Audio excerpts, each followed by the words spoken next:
영국의 소설가였던 에가사 크리스티는 오리엔탈 특급 살인사건이라고 하는 소설을 1934년 1월 1일 날 발표하게 되었습니다. 우리는 일제강점기에 있었지만 세계는 추리소설에 열광을 했죠.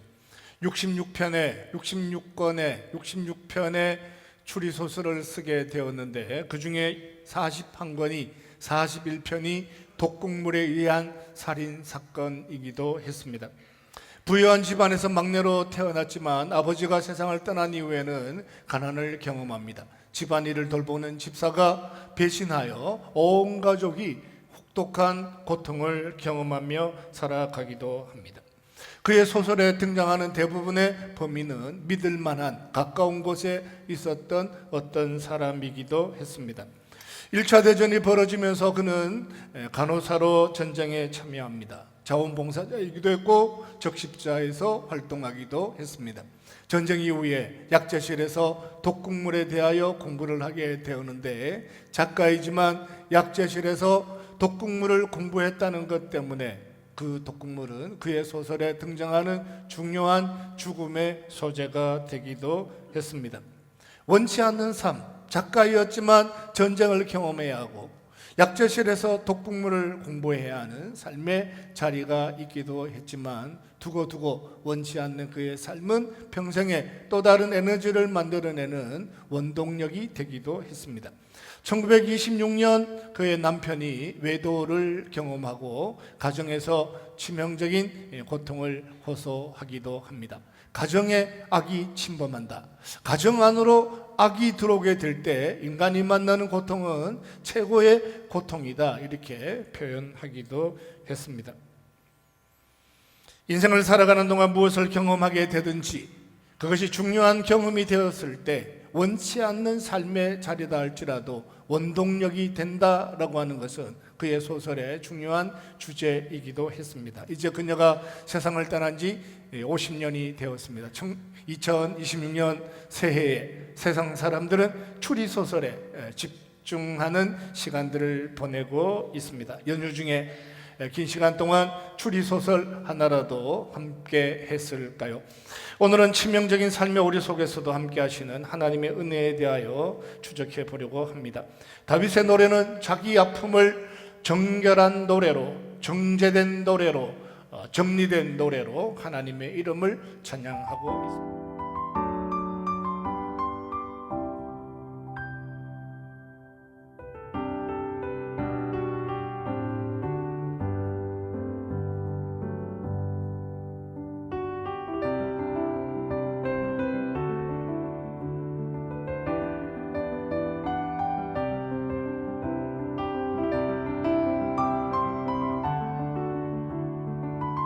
내 영혼이 여호와를 자랑하리니 공고한 자들이 이를 듣고 기뻐하리로다. 다윗은 자기 영혼이 하나님을 자랑하고 싶다. 내 영혼이 여호와를 자랑하고 살아간다라고 표현하고 있습니다. 공고한 자들이 이를 듣고 기뻐하기를 원한다. 내가 하나님을 자랑하고 살아가는데 내가 자랑하는 그 하나님이 또 다른 누군가에게는 기쁨이 되었으면 좋겠다. 내가 하나님을 자랑하고 살아가니까 세상에 있는 어떤 사람들이 공고한 자들이 기쁨으로 회복되었다라고 하는 것이 그의 고백이기도 합니다.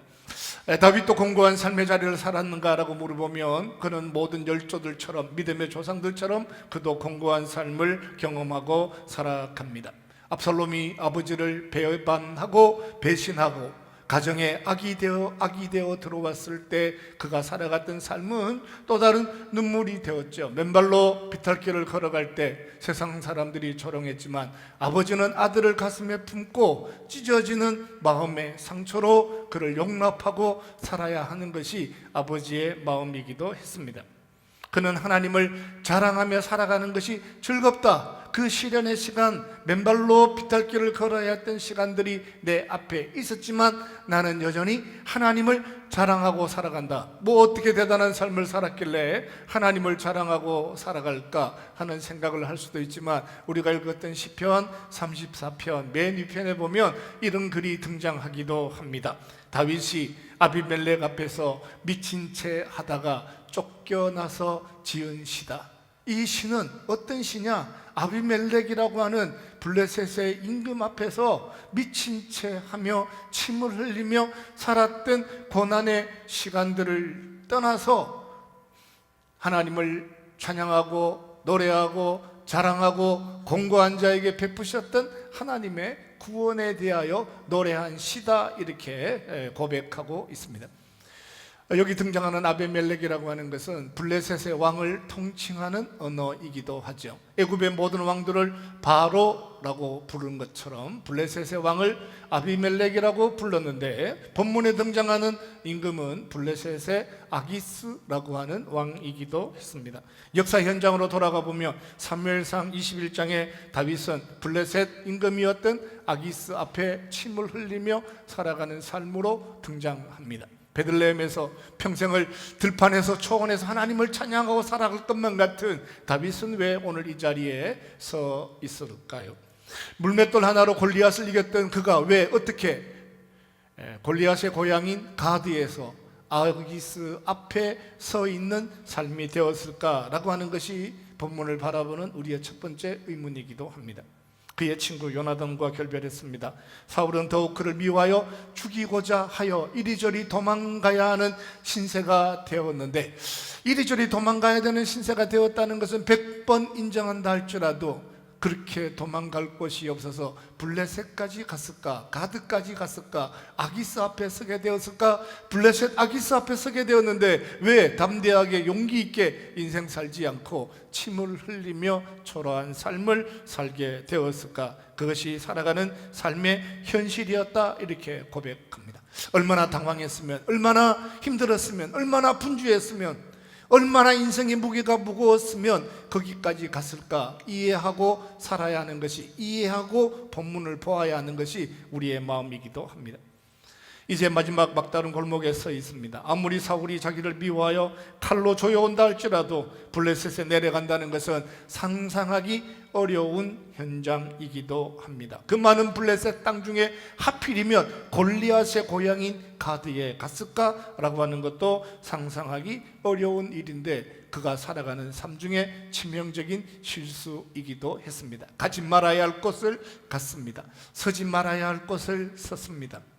해서는 안 되는 일을 했다라고 하는 것이 역사적 삶의 현장이기도 합니다. 다윗에게는 수치스러운 삶의 시간이었습니다. 숨기고 싶은 시간이기도 하고 다시는 기억하고 싶지 않은 시간임에도 불구하고 그가 그 침 흘리며 살았던 삶의 현장을 떠나자마자 하나님 앞에 노래하고 찬양하고 시를 쓰게 되었는데, 그 시가 시편 34편이다 라고 말씀합니다.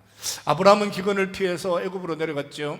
아내를 누이라고 속이는 삶을 살았습니다. 갈대아 우르를 믿음으로 떠났던 아브라함도 그렇게 살아야 되는 삶의 자리가 있었을까라고 물어보면, 어느 누구를 막론하고 성경에 등장하는 모든 사람들은 인생에 한 번쯤은 그 수치스러운 삶의 자리를 경험하고 살아가기도 합니다.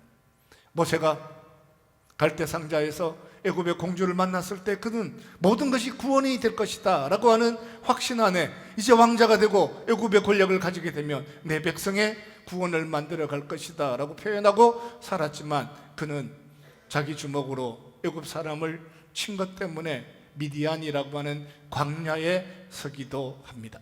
광야에 가지 말았어야 할 것만 같은데, 애굽에는 내려가지 말아야 될 것 같은데, 블레셋만은 하지 말아야 될 것 같다 하는 생각이 들기도 하지만, 세상을 살아가는 모든 삶의 환경에서는 좌이든 타이든 어쩔 수 없이 때로는 선택하여 가는 길들 속에 가드에 서야 하고 애굽에 내려가야 하고 미디안 광야에서 40년 동안이나 머물러야 하는 삶이 기다리고 있다라고 하는 것이 냉정한 우리의 삶의 현실이 되기도 합니다.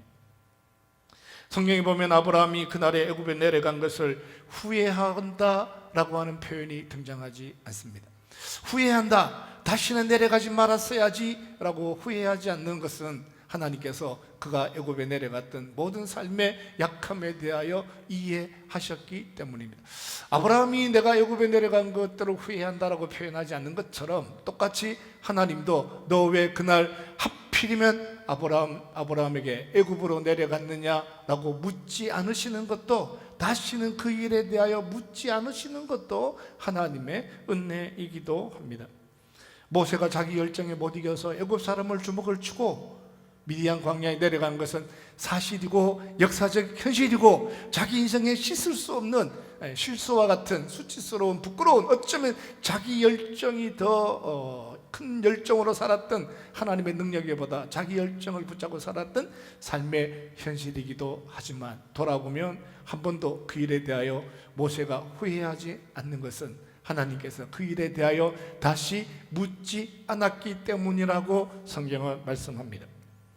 다윗이 하나님의 이름을 자랑하고 살았던 유일한 이유가 있다면 하나님께서 그날의 수치에 대하여 묻지 아니하시고 오히려 공고한 자들을 기쁘시게 하는 일들에 그의 삶의 현실을 사용하시기 위하여 오늘 시편 34편과 같은 위대한 노래를 만들어갈 수 있도록 하나님께서 도우시고 인도하시고 치유하시고 회복해 주셨기 때문에, 너 왜 가드에 내려갔냐, 너 왜 블레셋을 기웃거렸냐, 어쩌면 너 갈 수 있지만 간다고 아무리 이해해 주지만 어떻게 거기까지 갔냐, 이렇게 묻지 아니하시고, 죄인이 어떤 오류를 만들어내든지 그 오류를 붙잡으셔서 다시 올라오게 하시고 다시 치유하시고 다시 이스라엘의 위대한 임금으로 만들어 가시는 하나님의 은혜를 생각해 보면 그는 자랑스럽지 않을 수가 없다. 나는 하나님이 늘 자랑스럽다. 내 인생의 어떤 약점에 대해서도 실수에 대해서도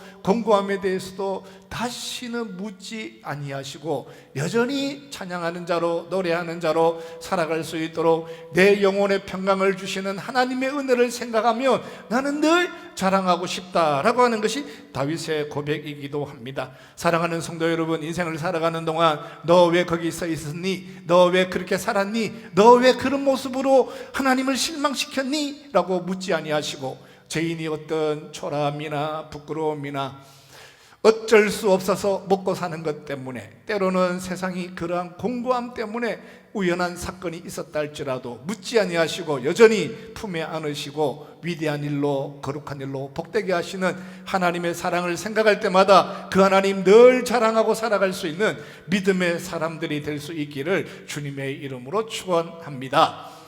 할렐루야.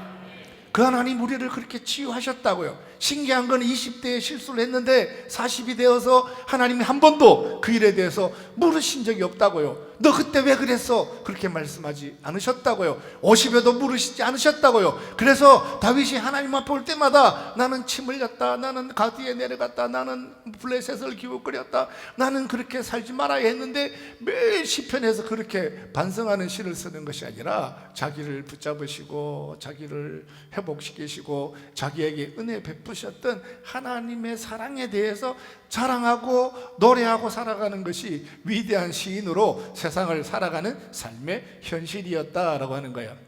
그럼에도 불구하고 우리에게 누군가가 자꾸만 너 그날 블레셋에 내려갔잖아, 너 그날 가드 앞에 서 있었잖아, 하필이면 야 인생을 살면서 어떻게 골리앗이 사는 그 땅으로 내려가니, 어떤 지능을 가졌길래 그런 것을 선택하니, 묻지 아니하시는 하나님은 묻지 않으시는데 누군가가 자꾸 묻는다면 정말 누가 묻는지를 잘 봐야 돼요. 하나님은 묻지 않는다.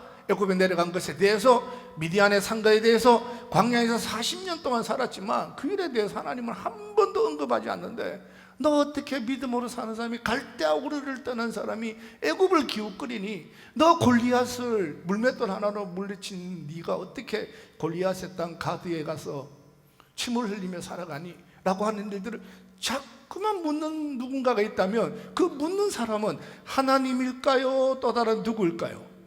성경은 또다시 늘 묻는 그 사람을 송사하는 자, 사단, 뱀들의 왕, 조롱하는 자, 소송하는 자, 끊임없이 찾아와서 죄인의 죄를 들추어내는 소송하는 자라고 표현하는 거예요. 어떤 분은 자기 양심이라고 표현하기도 그래요. 그 양심이 뭐 그렇게 잊어버릴 만한, 하나님도 잊어버린 것들을 자기가 기억해서 뭐 매일 그렇게 대단한 양심이라고 하나님도 잊어버리신 것을, 하나님도 묻지 않는 것을 매번마다 물어야 될 이유가 있을까요? 사랑하는 성도 여러분, 세상이 여러분을 향해서 인생 도대체 어떻게 사십니까? 어제는 어떻게 사셨습니까? 라고 물을 때마다 하나님의 은혜를 자랑하고 살아갈 수 있는 믿음의 사람들이 될 수 있기를 주님의 이름으로 축원합니다.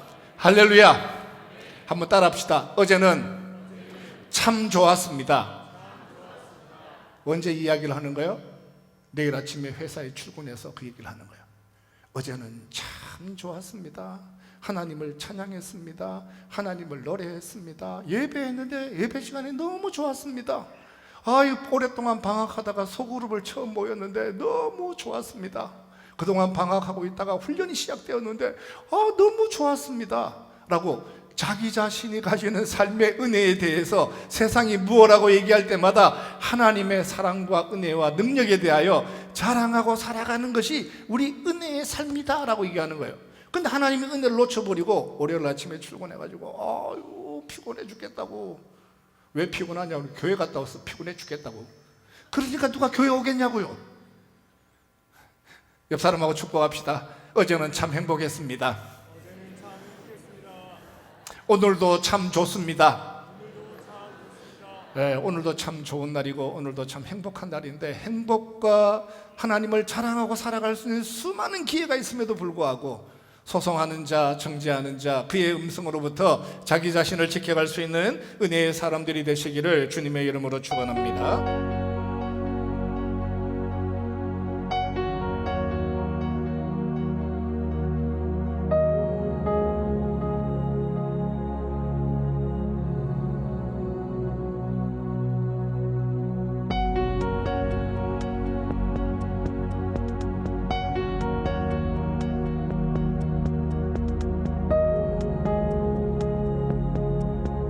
내가 여호와께 간구하매 내게 응답하시고 내 모든 두려움에서 나를 건지셨도다. 재미있는 표현합니다. 내 모든 두려움에서 나를 건지셨다. 가도로 내려간 다윗은 한 번도 경험해보지 못한 두려움을 거기서 만났다라고 얘기를 하는 거예요. 사무엘상 21장에서 내가 두려워했다라고 얘기하는 거예요. 두려워했는데 하나님이 그 두려움에서 나를 건지셨다. 역사는 이렇게 있고 현실은 여기 있는데, 노래하는 자는 그날 침 흘리며 가드왕 앞에서, 아기스 앞에서 살았던 삶을 이렇게 표현하는 거예요. 시는 들판에서 맹수를 만났을 때 두려워해 본 적이 없습니다. 골리앗 앞에 섰을 때 한 번도 눌려본 적이 없습니다. 사울이 던지는 창을 피할 때 두려움이라고 하는 것을 단 한 번도 느껴본 적이 없었는데, 오늘 가드에서 처음으로 두려움을 경험하게 됩니다. 사무엘상 21장 12절 현장으로 돌아가면 성경은 그날 이렇게 기록합니다. 다윗이 이 말을 그의 마음에 두고 가드왕 아기스를 심히 두려워하여, 두려워하여도 심히 두려워했다라고 표현하는 것이 현실이었는데, 그날 있었던 사무엘상 21장을 시편에 와서 34편에서는 두려워했는데 그 두려움으로 끝나지 않고 두려움에서 하나님이 나를 건지셨다라고 하는 것으로 노래하는 거예요. 골리앗을 무너뜨린 사람이 골리앗의 고향에서 두려움을 경험합니다. 우리가 살아야 되는 삶의 현실이기도 하죠. 이런 두려움은 어디서 만들어지는 것일까요? 다윗이 도망하는 길에 제사장 아히멜렉을 만나게 됩니다. 하나님 앞에 진설된 진설병, 떡을 먹게 되죠. 그것은 하나님께서 그에게 베푸신 국률이기도 합니다. 그러나 21장 8절에 가면 다윗이 아히멜렉에 이르되 여기 당신의 수중에 창이나 칼이 없나이까? 왕의 일이 급함으로 내가 급하게 떠나게 되었는데 창과 칼과 활 아무것도 가지고 오지 않았는데 혹시라도 그런 것이 있으면 나에게 좀 주십시오 라고 하는 것이 다윗의 이야기입니다. 어떻게, 얼마나 급했으면, 인생을 살아가는 동안 얼마나 다급했으면, 얼마나 쫄았으면, 얼마나 힘들었으면 제사장을 붙잡고 칼이 있습니까? 창이 있습니까? 활이 있습니까? 라고 하는 이야기를 했을까라고 생각해 보면 다윗의 살아가는 삶이 척박했다, 정말 힘들었구나 하는 것도 한편 이해가 됩니다. 얼마나 당황했으면 그렇게 살았을까요? 얼마나 어려웠으면 제사장을 붙잡고 칼과 창을 찾았을까요? 라고 하는, 이해할 만한 현실이 그의 눈앞에 있었다라고 하는 것도 충분히 이해가 되기도 하지만, 재미있는 것은 아히멜렉이 이렇게 얘기합니다. 아히멜렉의 반응입니다. 9절 제사장이 이르되, 같이 읽읍시다. 제사장이 이르되, 시작. 제사장이 이르되 내가 엘라 골짜기에서 죽인 블레셋 사람 골리앗의 칼이 보자기에 쌓여 에봇 뒤에 있으니 내가 그것을 가지려거든 가지라. 무슨 운명처럼 제사장이 그런 이야기를 하는 거예요. 칼과 창은 없는데 네가 무찔렀던, 네가 쓰러뜨렸던, 네가 물맷돌 하나로 쓰러뜨렸던 골리앗의 칼을 내가 가지고 있는데 너 가지고 싶으면 가져라, 이렇게 얘기하는 거예요. 이 본문을 읽는 순간 두려움이 무엇이다 라고 하는 것이 느껴지기도 해요. 붙잡지 말아야 하는 것을 붙잡았어요. 가지지 말아야 하는 것들을 가졌어요. 그렇구나, 왕의 일이 급하여서 칼과 창 어떤 것도 가진 것이 없는데 그 다급한 중에 붙잡았는데, 하필이면 붙잡았는데 그것이 골리앗의 칼이었어요. 자기가 물맷돌 하나로 이겼던 그 골리앗의 칼을 왜 잡았을까? 왜 붙잡았을까? 라고 물어보면 이런저런 설명하기 어려운 현실이 있기도 하지만 참 안타까운 것은 잡지 말아야 하는 것을 붙잡으면 그것이 우리에게 인생에는 두려움이 되기도 합니다. 서지 말아야 할 자리에 서게 되면 그것이 우리에게는 두려움이 되기도 합니다. 예수 믿는 사람이 어떻게 살다가 보니까 거기까지 왔을까라고 하는 질문은 세상이 할 수 있는 질문이기도 하지만 우리가 살아가는 삶에는 언제든지 누구에게나 일어날 수 있는 일이 그런 일이기도 합니다. 하필이면 거기 갔을까? 하필이면 그것을 선택했을까? 하필이면 그것을 붙잡았을까? 지금 물어보면 말이 안 되는 일이지만 그 당시의 삶의 현장에서는 얼마나 당황스러웠으면 붙잡았을까라고 하는 것이 이해되기도 하는데, 문제는 그 붙잡은 것 때문에 심히 두려워하게 되었다라고 하는 거예요.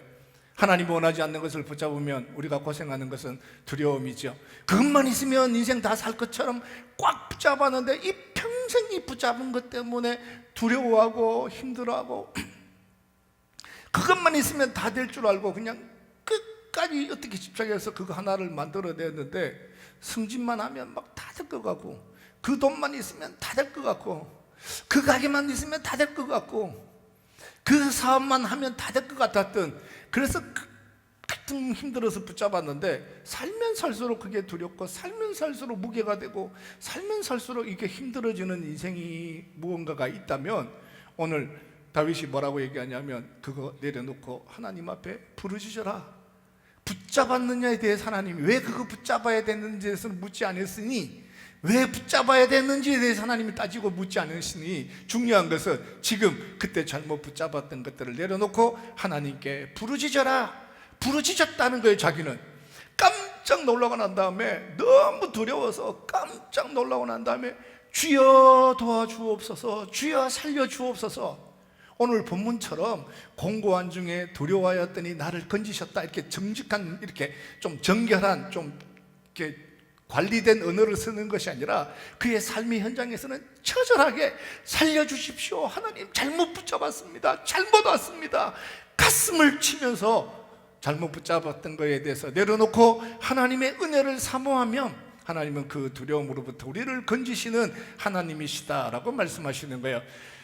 사랑하는 성도 여러분, 100번 이해하고 현실을 100번 받아들이고 그때 어려웠던 것, 그때 힘들었던 것 100번 양보한다 할지라도, 행여나 그때 붙잡은 것 때문에 지금이라도 내 마음을 무겁게 하고 힘들게 하고 살면 살수록 두렵게 하는 것이 있다면, 오늘 그 모든 붙잡은 것들 예수 그리스도의 십자가의 은혜 앞에 내려놓고 온전히 치유하시고 회복하시는 하나님의 은혜에 대하여 자랑하고 살아가는 믿음의 사람들이 될 수 있기를 주님의 이름으로 축원합니다. 왜 붙잡았는지 막 이렇게 저렇게 구태의연하게 변명할 필요가 없다고 얘기하는 거예요. 사도 지금 다윗이 그 모든 상황에 대해서 하나님이 아시는 거예요. 내가 얼마나 급했는지, 내가 얼마나 가난했는지, 그때는 내가 얼마나 힘들었는지 하나님이 다 아신다는 거예요. 더 중요한 것은 그럼에도 불구하고 그때 붙잡았던 거 지금 내려놔야 평강이 있는 거예요. 그거 붙잡았던 거 던져버려야 하나님의 은혜가 내 영혼에 찾아와서 건지신다라고 해요. 기도하고 메어 달렸다, 기도하고 메어 달렸다, 부르짖었다. 내가 지금 시편 34편에는 점잖은 언어를 사용하고 있지만 그 당시에는 정말 하나님의 은혜에 대하여 간절히 사모하고, 입에서는 침이 흘렀지만 가슴 속에서는 정말 하나님의 은혜에 대한 뜨거운 열정으로 주여 은혜를 주옵소서 기도할 때마다 하나님은 죄인의 오류에 대해서 외면하지 아니하시고 반드시 구원하시는 하나님이시다라고 말씀합니다. 어떤 것을 붙잡을 수도 있습니다. 잘못 붙잡을 수도 있고 잘 붙잡을 수도 있고, 우리가 모든 것을 다 잘 모르니까 이런저런 선택을 할 수도 있어요. 그러나 인생을 살아가는 동안 아무리 생각해봐도 그때 붙잡은 것 때문에 내가 너무 힘든 인생을 살고 내 인생을 살면 살수록 더 두렵게 하는 것이 있다면, 지금 다시 돌아보아 그 두려움의 근원에 대해서 내려놓을 때마다 오늘 찾아오셔서, 지금 당장이라도 찾아오셔서 건지시는 하나님의 구원을 경험할 수 있기를 주님의 이름으로 축원합니다.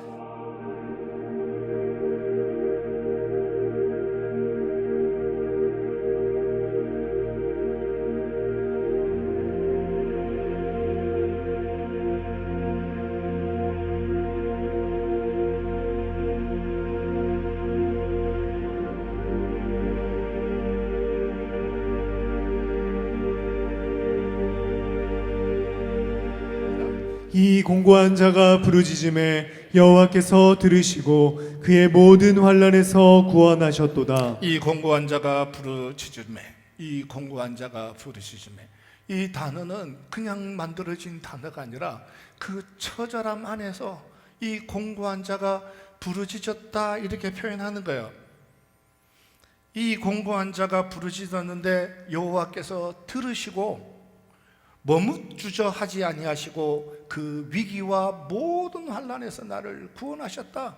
찾기만 하면, 부르기만 하면, 외치기만 하면 구원하시는 것이 하나님이었습니다. 13절에 보면 다윗은 그들 앞에서 그 행동을 변하여 미친 채하고 대문짝에 거그적거리며 침을 수염에 흘리며 살았다라고 이렇게 기록을 하는 거예요.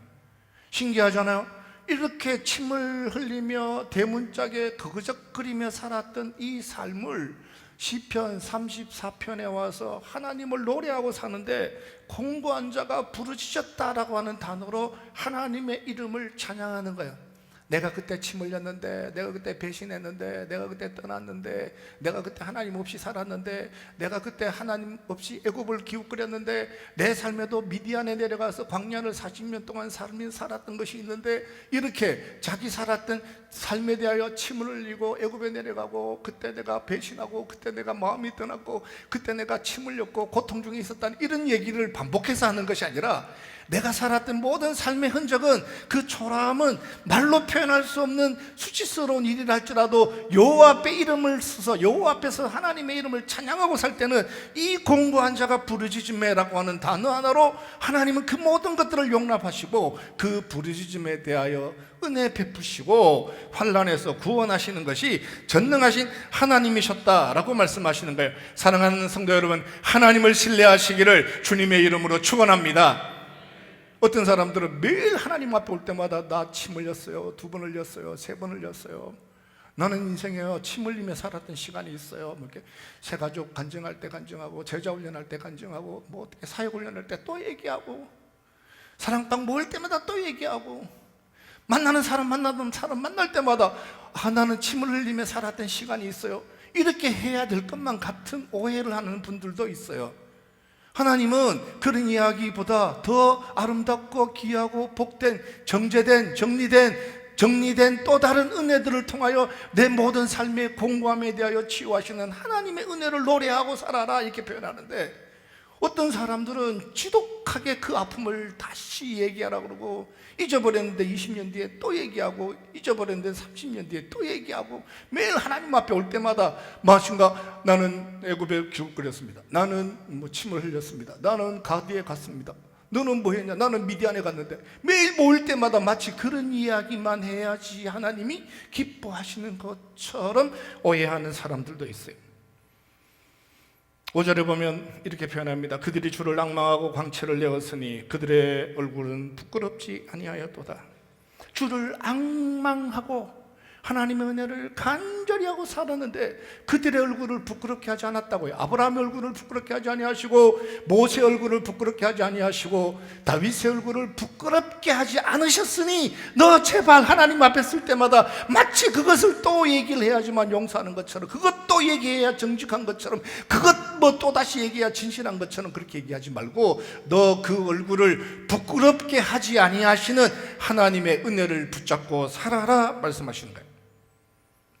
시편 34편과 같은 시를 성경 신학자들은 담관체라고 표현합니다. 그러니까 히브리어 중에 알렙, 베트, 기멜, 달렛 이렇게 영어로 치면 A, B, C, D 이렇게 넘어가는 것처럼 기역, 니은, 디귿 이렇게 첫 자를 꼭 A에 대하여 두 번째 자를 B에 대하여 이렇게 차례대로 1절, 2절 내려가는 것을 담관체 시편이라고 표현해요. 그런 것이 성경에는 모두 9개가 있습니다. 그 중에 4개가 다윗이 쓴 시죠.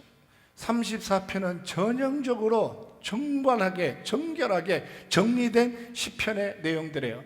사무엘상 21장의 삶의 현장은 처절한 거고 두려운 거고 심히 두려운 거고 침을 흘리면서 문지방을 그저 끓이며 살아야 되는 삶의 모습이었지만 그 삶의 현장을 가졌는데 그가 하나님의 이름을 노래하고 찬양하는 시편을 기록할 때는 이 공고함에 대하여 이 부끄러움에 대하여 그날 한란날의 울부짖음에 대하여 하나님의 이름을 찬양하고 시편으로 정리된 또 다른 정결함으로 하나님의 이름을 찬양하고 살아가는 것이 믿음으로 살아가는 삶의 현장이다라고 말씀합니다.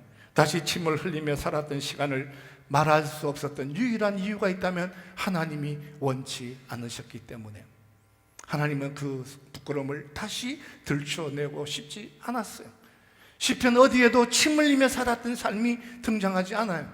하나님은 오히려 그 부끄러움을 개의치 아니하시고 그 부끄러움을 숨기시고 이미 치유된 회복된 하나님의 은혜를 붙잡고 너 세상 앞에 예수 믿으며 살아가는 삶의 은혜에 대하여 어제는 참 행복했던 일들에 대하여 어제는 노래하고 살았던 삶에 대하여 하나님의 사랑을 경험했던 것에 대하여 그와 비슷한 삶의 환경을 살아가는 또 다른 누군가가 마음을 나누었던 삶에 대해서 세상 앞에서 하나님을 자랑하고 살아라 말씀하셨습니다.